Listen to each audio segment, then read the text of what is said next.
Welcome to Rhythms of Progress, where we explore how music and artists are the unsung heroes of political movements and social advancement. I'm your host, Shazette Silva, but you can call me Lizzard. Yes, like the reptile. Today we're celebrating a New York-based playwright and screenwriter who makes you smirk, laugh, and question your morality while keeping you entertained. Not an easy task. The one and only CHISA Hutchinson. This word ninja injects social and cultural progress into her writing by amplifying marginalized people and tackling pressing political issues of our time. Her latest play, Amerikin, follows a man who joins a white supremacy group to secure a bright future for his son. However, he must take an ancestry test to prove his white lineage. The results are more of an oops than elite. Science, ruining people's dreams. It's like signing up for a vegan baking class and discovering that I'm allergic to gluten. It was a bit awkward. How will he navigate this situation? What would you do in his place? What would I do? I would probably show up in a t-shirt that says, "Make white supremacy inclusive." You can experience her work from March 1st to April 13th, 2025 at 59 East 59 Theaters. The play is directed by Jade King Carroll. Now in New York, check out her work on the STARZ network, where she was a staff writer for 3 Women, a TV series. Check out her plays at your local library, listen to her audio plays, or find her films and shows on your preferred streaming service. Just a little FYI, this episode was recorded right after the election and over Zoom, so the sound might be dynamic. So good to see you. How are you? Hanging in. And how is Smitty feeling about everything? Smitty's her dog. Oh, he doesn't know what's coming, poor thing. He's their little ray of sunshine. He's so funny. Like the other day, I was just starting to, I don't know, process the election and all of its implications, and was just feeling so overwhelmed at all the things that are going to need to change in our lives in order for us to sort of cope with that.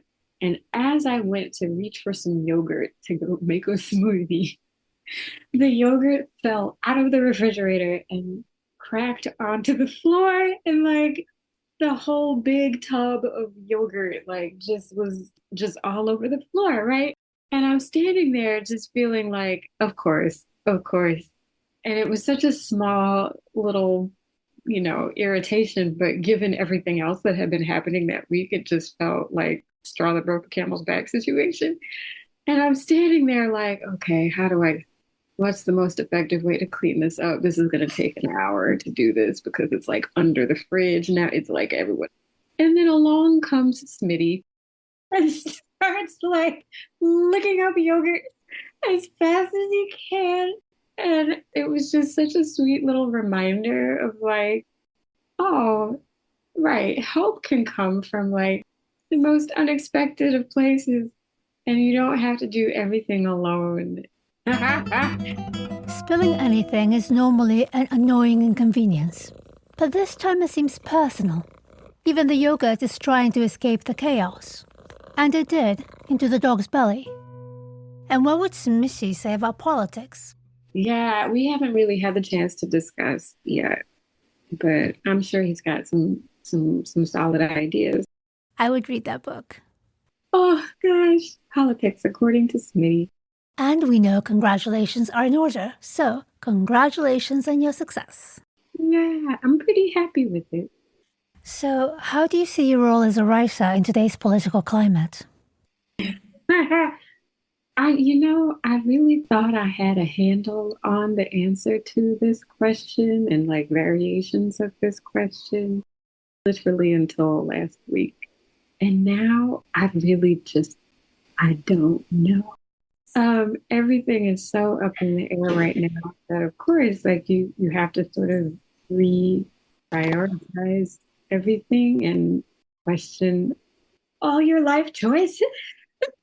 But here's the thing, like I'm not particularly good at anything else, so I really kind of have to make this writing thing work however I can. And it just so happens that I, have certain political beliefs that I work into my scripts, into my plays, into my screenplays. And I've been lucky enough to work with companies and organizations that, their values are aligned with mine. I'm not quite sure what's going to happen now. I'm really not sure what the market for stories written by Black women about, people of color and women protagonists and queer folks. Like I'm really just not sure what what the landscape is going to look like. And while at least here in the States, that's not going to stop me from sending my work out or like making my pitches wherever. I just think it's going to become even more difficult to sort of get those narratives where they need to be. The election was not long ago, and we've seen the diluting of narratives and rights. So, like right now, I have a play called Amerikin, which is about this guy, Jeff. He's just had a baby and he wants to plug into his community so he can sort of wrangle some benefits for his family, right? And so to do that in his tiny, tiny Maryland town, he decides to join a white supremacist group because, they take care of each other. And as part of his initiation, he has to take a DNA test, like an ancestry test, and get some inconvenient results and sort of has to deal with the consequences of that. Right. So obviously, this is an exploration of, I mean, obviously, like racial politics, but just in general, the idea of us and them and what happens when the line between those groups gets blurry. Yeah. And to just sort of get people thinking about how their position in life could be very different depending on, oh, I don't know, who gets elected or, who moves in next door or a DNA test, right? Like you just never know. You never know. And I don't know, I'm just trying to foster some empathy that way. It was sort of my way to try to understand people who are not like me or people who might hate people like me without even knowing any of us. I was really, really, really, really trying hard to foster empathy within myself and others. It's got a production in New York in the spring. Hopefully, it'll land how it needs to. I doubt very much that that play will get done in the next 4 years. Subsequent productions, that's the idea, is you don't just stop after the one production. Like, ideally, it gets done all over the globe. Yeah, I'm just not sure. Ooh, you know who'd fund the arts? Dogs. They get the hustle. They know that much like cats, artists are undervalued, but secretly running the show. Fun fact, artists contribute about $877 billion to the US economy. Thanks, US Bureau of Economic Analysis. Meanwhile, politicians love artists for political campaign ads. Writers, videographers, musicians, fashion, graphic, and lighting designers. Ooh, and don't forget the makeup. The whole show. But mention funding the arts, and suddenly they're allergic. Oh no, you're sprinkling too many facts and brilliance. Achoo. But in all seriousness, when you go to the theatre or cinema, you are immersed in diverse perspectives. Storytelling humanizes social issues and encourages dialogue and social change. What are some of the challenges that you've overcome as a writer?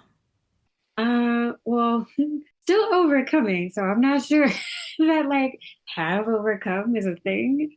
Um, but I think for me, marketing is a really difficult thing or a really tricky thing.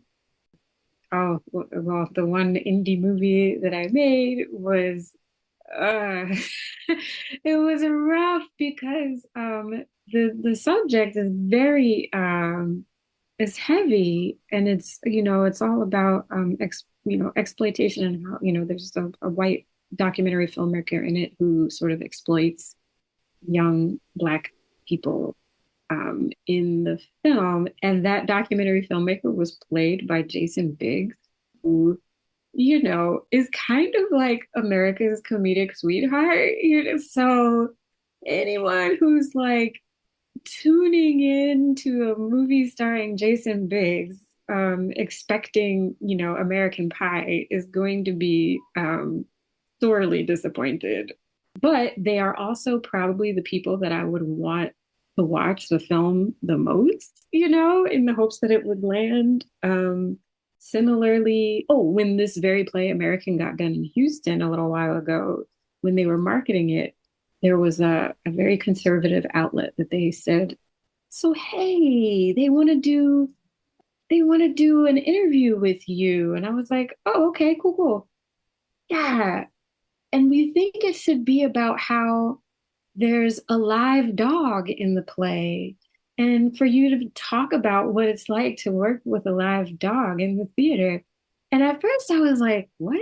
Like that's not at all like what the play is about. And then I thought of, and I said, oh no, that's actually brilliant, because it's exactly the thing that's going to get I'm not going to get the people that I really, really want to target with my work. Like, I'm not going to get their butts in the seats. I'm not going to get them, to rent my movie or whatever if it is, a Black lady movie. So I really do think marketing is like such a huge thing that I'm constantly having to figure out. And yeah, it's an obstacle because I don't really quite know how, looking the way I do and being in this body, right? I don't really know how to appeal to the people that I'm trying to appeal to, like to lure them out of their like white, straight, cis male hidey holes. Sounds like it's time for my unrequited opinion. First, what a great choice to cast Jason. It shows your deep understanding of audience perception and you challenging them and typecasting. Because Jason is typecast, people expect to see him in something witty or funny. But by them watching the subject, they are now privileged to his artistic range. What was the audience's response to his casting? Oh no, it's what you would have expected. There were a lot of angry white guys sort of, this isn't funny. Or like, this is just woke nonsense. Like, what is this? And it's discouraging to read those because I'm like, oh, you're like exactly who I was like, I was really hoping, but I still harbor a quiet hope that maybe, now that they've seen it, they've subjected themselves to it, that it's sort of something stuck, and that maybe it I don't know, that they've been sort of infected with my woke bug. By the way, the word woke just means having been awake. But in this instance, it means being aware. And why would a person not want someone else to be aware? What would they want to do to them? All right, let's make it easy. Follow me to finger paint politics. Yesterday, we were sitting in Miss Lizzard's art class, and she put a big box of crayons in the middle. So many colors. And one kid, his name is we're not saying names, takes the black, brown, and glittery crayons and swoosh, just throws them in the trash. Then Chisa stands up like a superhero and says, "Hey, we need all the colors to make the best picture." And the crayons, the actual crayons, wiggle onto the edge of the trash can and say, "Hey, we want to color too." And everyone agrees, except for that kid. But I think he learned it from his parents because they're always fighting about stuff. So woke just means when you see that things are not fair and you want to fix it. But grown-ups, I think they forget. Because if you ask different grown-ups, one will say woke is being the superhero of fairness, and another will say woke is the reason Uncle Bob won't shut up at Thanksgiving dinner. My guest today is New York-based screenwriter and playwright Chisa Hutchinson, who also teaches at the University of Delaware. From then to now, have you seen a shift in the way media has changed with representation? I will say that by the time I notice a trend, it's already passed. Like, you know what I mean? So there was a hot minute when everybody wanted, a story with a female protagonist, right? And like, oh yeah, a really proactive female protagonist. And oh, well, that show that's on, Three Women, that's on, it's on STARZ now, but we originally wrote it for Showtime. And over the course of us developing the series, writing the series, they filmed the entire first season of the series, right? And this is, it's based on that book that's by Lisa Taddeo, and it's about three women whose libidos get them into trouble, or who, just have all kinds of problems in their romances, which sounds really, I don't know that I would have read the book if someone had told me that. And it's just sort of about desire, and like how women's desire is often overlooked or often, characterized as problematic, or, so here we are creating a series about that with Showtime when in comes the new head at Showtime with a new mandate that's like, no, we're going back to everything that was like hyper masculine, testosterone driven, Ray Donovan type stuff. We need like masculine stuff. We need manly man stuff. And so it's a series called Three Women, about like You're welcome. women's desires and how they play out in their lives that doesn't fit the bill anymore, right? If you can devour violence, true crime, and horror, but get squeamish about female sexuality or the intricacies of your relationships, some may see it as a red flag, but I think it's actually an opportunity to explore resources, get support that does work, and, it would be funny if we had the same therapist, but I guess we'll never know. Anyway, you deserve it. Besides, the world has enough emotionally constipated people. And here are some examples of what art has done for society. The movie Philadelphia shifted public perceptions around HIV and AIDS. Bambi, yes, that cute little movie, sparked a national conversation around hunting, wildlife, animal rights, and empathy. The writers' strike brought streaming platforms to its knees and to negotiate. It exposed corporate dependence on creative labor and the real cost of underestimating it, and united multiple unions in solidarity, showing collective power. So here was this company that we were working for, who was all rah, feminism, yeah, women protagonists, and the future is female, right? And then literally over the course of us creating the show, the mandate changed, the trend changed, right? So that's another thing, I guess, is like it's just really hard keeping up with what's hot on the representation circuit. But I also take hope in that, because at some point everything old is going to be new again. It's cyclical, and I don't know. I just hope that it cycles enough in my lifetime that I can like keep making a living doing what I love. You will. I'm not worried about you. That makes one of us. Yeah. Oh my goodness, you caught me at like the most pessimistic moment of perhaps my life. You mean your humanity? Mm-hmm. So what can people in the industry do to support you?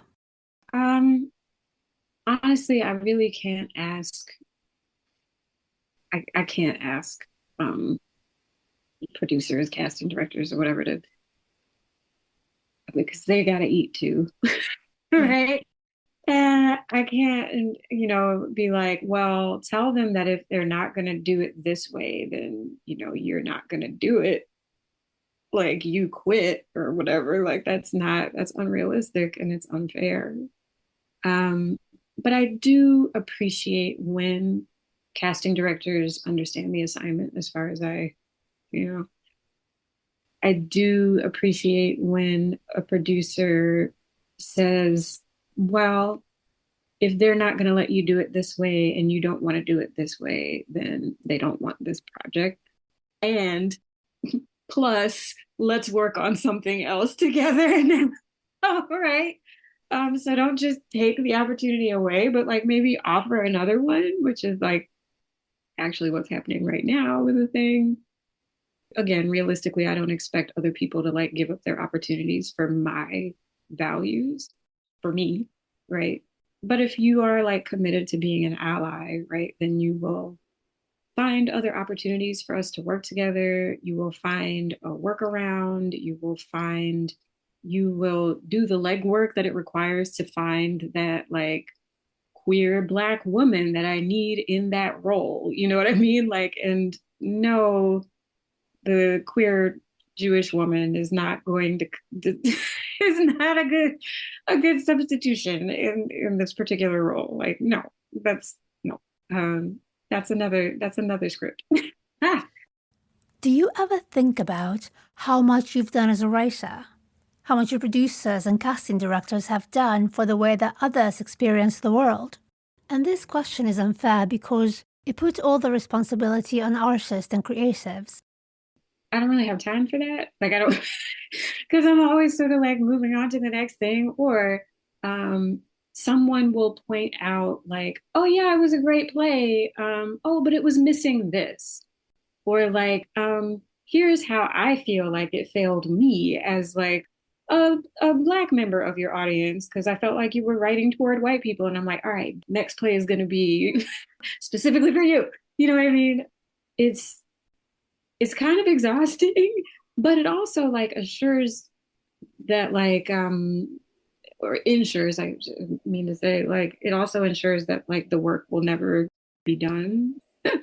If I were just sort of constantly like stopping and looking back and being like, oh, look at what all the people I've represented and whatever, I just it's terrible to have this kind of OCD of like, well, let me just fixate on these failures and try to make it better next time. But yeah, I don't know. It keeps me going. It's fuel. Complacency is not good fuel. It doesn't propel you anywhere. And what would Smitty say about your writing? I think Smitty enjoys my writing. He's in here with me usually when I'm writing and like having to read scenes out loud. So he gets to hear it in its raw form. And and every now and then I get a glint. I get all right, yeah, you're doing okay. Okay, provocative scene. You're taking him for a walk. He sees one of your characters. Which one will he pee on? Oh my goodness. Who would he? I mean, I guess he would probably pee on. Oh, no. He would pee on. Okay, so in Three Women, there is a character who's actually based on an actual person, Aaron Knodel. He is the teacher who essentially like molests the student of his, right? Smitty would definitely pee on that guy. Smitty the advocate. If a dog can sniff out bad characters, what's our excuse? Yeah, he's a good little dude. He's gonna get a biscuit later. Is there anything else you'd like to leave us with? Three Women on STARZ is the TV show. The Subject, the indie movie that I made with Jason Biggs in it, is on most streaming platforms. Um, Amerikin is happening in March at 59E59 in New York City. And I just thank the people for whom it like would never even occur to them to like leave this country right now. I just want to thank the people who are like, no, I'm going to stay and fight. I'm going to stay and like, who, especially producers who are like, this changes nothing for me. And I'm still going to try to like, make the movies that I want to make, create the shows that I want to create, mount the plays that I want to mount, for those people who are like sticking around and fighting the good fight, like kudos to you. I'm exhausted. Both choices take a lot of courage. Staying and fighting and leaving and living. Either way, survival is resistance. And art is the breadcrumb trails we leave each other. Just in case one of us gets lost or tired, we take turns. I mean, nobody revolutions every day. I think this is the time that we can really imitate non-human animals. We have to rest. And if you ever need help or someone to talk to, the Entertainment Community Fund, formerly known as the Actors Fund, is there for you. They provide free help to anyone in the entertainment industry. And if you don't need help, perhaps you can volunteer and help somebody else.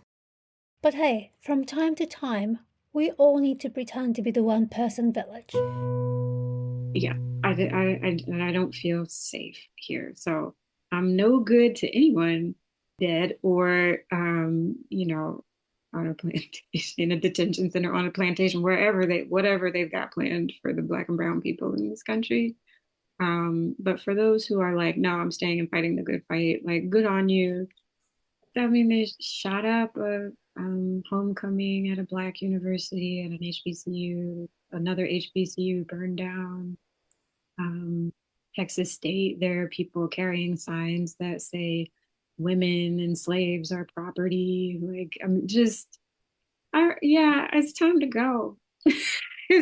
And the people who create private prisons, owners of private prisons, are salivating over the promise of mass deportation. Just, there's too much going on for me to not feel vulnerable and like I need to get the heck out of Dodge. So I'm gonna do that. But you better believe that my plays and stuff will still be here. We will figure it out. Oh. I just want to thank you for like, good grief, you got literally run over by a car. You're just sitting here like interviewing this amazing person. Yes, I did get run over by a car. A person ran a red light. And for a minute, I did not think I would make it. But joke's on them. I'm still here. And Pain and I, well, we share snacks. You know who else is still here? Chisa Hutchinson and her brilliance. Her plays will outlive us and continue to inspire generations. Her work is linked in the episode notes. And to anyone listening, thank you for sharing your most valuable asset, your time. Now, you won't get it back, but hopefully you got in a good snack or at least a satisfying eye roll. Let's call that even. To anyone feeling unsafe, unheard, unwelcome, you're not alone. Since the new president, human rights have been violated and fundamental rights chipped away. But we are not powerless. We are artists, writers, producers, creatives, truth tellers, fashion designers, organizers, and communities who have been editing the system. So keep sharing your voice. Vote, march, create, rest, repeat. Yes, you deserve to be at your best, to give your best. But if you ever do feel powerless, just remember that night. Remember that day when that teeny tiny mosquito would not let you sleep. That relentless, taunting buzzing around your ears. Then the surprise ankle bites. Oh, you're more powerful than a mosquito. As for your artistic expression, it infiltrates society and highlights your technical and creative skills, as well as the systems that abuse it. If it did not matter, why would dictators be so busy silencing people and banning books? This episode was produced, recorded, and mixed by Shazette Silva. All music and sound design are by them as well, except for the one in Finger Paint Politics. That's royalty-free music. Thank you, Internet. Rhythms of Progress isn't sponsored, yet, but we are proudly protected by the Screen Actors Guild and hang out with other entertainment unions and creative communities. And hey, join a union, a running club. Follow us on Instagram where you will see me make a lot of mistakes. Join a funky neighborhood choir. Plant some flowers for the bees while your cat takes you on a walk. A very special thanks to the University of Delaware's WVUD, Steve Karamak, Dave McKinsey, the entire team at the radio station. And remember, honor your rhythm.